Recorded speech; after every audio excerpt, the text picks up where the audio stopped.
आपण पाहत आहात SM मराठी न्यूज। लोकशाहीच्या रक्षणासाठी सदैव कटिबद्ध असलेले एक रोखठोक व लढाऊ news channel SM Marathi news, जिथे अन्याय तिथे आम्ही। सुजात दादा आंबेडकर साहेब यांना जनरल सलामी देण्यात येत आहे। सलामी द्या। जय भीम।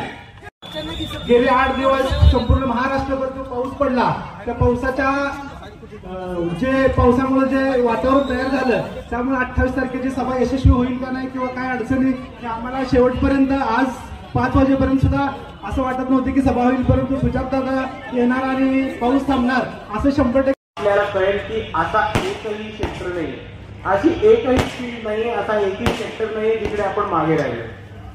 कुठलीही फील्ड घ्या, अर्थशास्त्र घ्या, समाजकारण घ्या, क्रीडा घ्या, बँकिंग घ्या, इन्फॉर्मेशन टेक्नॉलॉजी घ्या, IT घ्या, असा कुठलाही क्षेत्र नाहीये ज्याच्यामध्ये आपण त्या लोकांची बरोबरी करू नाही शकलो। पण असा फक्त एकच क्षेत्र आहे जिकडे आपण यांच्यापेक्षा थोडंसं मागास राहिलं, आणि ते म्हणजे राजकारण। आणि आता वेळ आलेली आहे मित्रांनो की ह्याची पण कमी भरून काढायची। आणि आता वेळ आली इकडच्या वंचित बहुजन तरुणांनी राजकीय भूमिका घेऊन, राजकीय चळवळीशी जोडून स्वतःची भूमिका आणि स्वतःचं राजकारण या महाराष्ट्रामध्ये, या जिल्ह्यामध्ये आणि सांगोला तालुक्यामध्ये उभं करा। मित्रांनो, परत एकदा सांगा की असं कोणताही क्षेत्र नाही जिकडे आपण मागे राहिलो।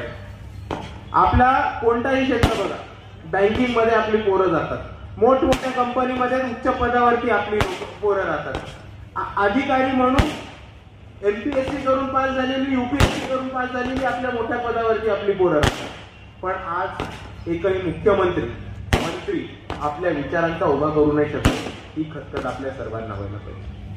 आणि हेच समजत असताना आपण सर्वांच्या समोर मी अजून एक मुद्दा मांडू इच्छितो की जी आपण तरक्की केली, आपण जे पुढे आलोय ते एका गोष्टीमुळे आलं, ते म्हणजे बाबासाहेबांनी दिलेलं संविधान।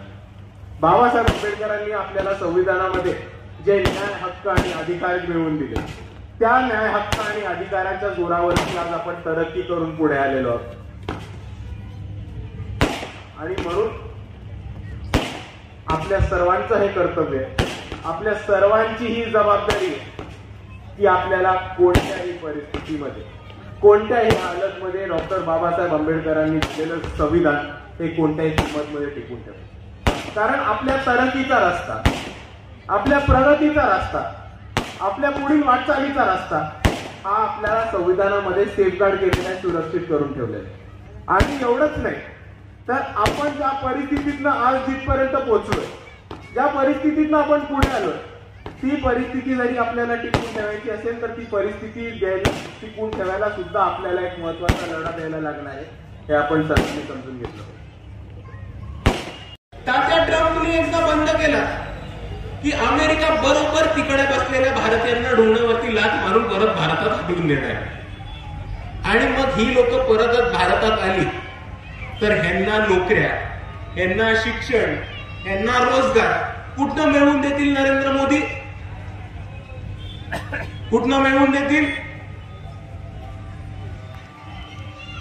आपलं आरक्षण बंद करू।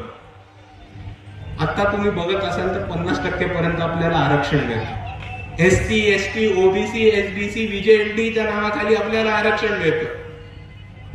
जर अमेरिकेतनं 2-3 लाख लोक दरवर्षी परत यायला लागली तर नरेंद्र मोदी सरळ सरळ आपलं आरक्षण बंद करतील आणि आपल्या नावाचं आरक्षण हे इकडच्या NRIंना देऊन टाकतील, आणि हे परवडणार आहे आपल्याला। आणि दुसऱ्या बाजूला एक गेम समजून घ्या मित्रांनो, हे आरक्षण